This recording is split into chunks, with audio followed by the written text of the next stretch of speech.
In a move that signals a shift in the NBA's strategic landscape, the Atlanta Hawks traded four-time All-Star point guard Trae Young to the Washington Wizards on Wednesday night, marking the end of a defining era for small, ball-dominant point guards at the highest level of the league. The trade, confirmed by multiple outlets, sends Young, who has spent his entire 8-year career in Atlanta and established franchise records for assists and three-pointers, to Washington in exchange for veteran guard C.J. McCollum and sharpshooter Corey Kispert. No draft picks were involved in the deal, underscoring that the Hawks were primarily motivated by a desire to move Young's large contract and open roster flexibility rather than acquire long-term assets. At 27, Young has been one of the league's premier offensive playmakers, averaging 25.2 points and 9.8 assists over his tenure with Atlanta. He helped lead the Hawks to the 2021 Eastern Conference Finals and earned All-NBA honors during his prime.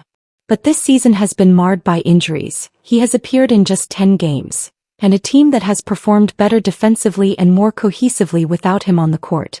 According to CBS Sports, Young's departure represents more than just a roster change. It reflects a broader evolution in how NBA teams value point guards.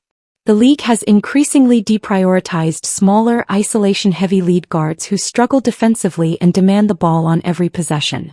Once coveted offensive stars like Damian Lillard, James Harden and Young himself now find it harder to attract strong trade interest. Teams prefer players who contribute across more of the floor and fit into modern, switch-oriented defensive schemes. This shift has been visible throughout the 2025-26 season, as trade talk around Young and other similar guards highlighted how rare it has become for teams to embrace this traditional archetype. With the Hawks moving on and the Wizards gambling on Young's scoring and playmaking to accelerate their rebuild, the move underscores how much league philosophies have changed.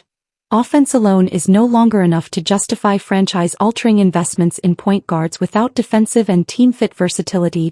Young prepares for a fresh start in Washington, and potentially a $49 million player option next season. The NBA appears to be entering a new era where multidimensional guards, rather than pure scorers, set the tone across the league's most competitive rosters.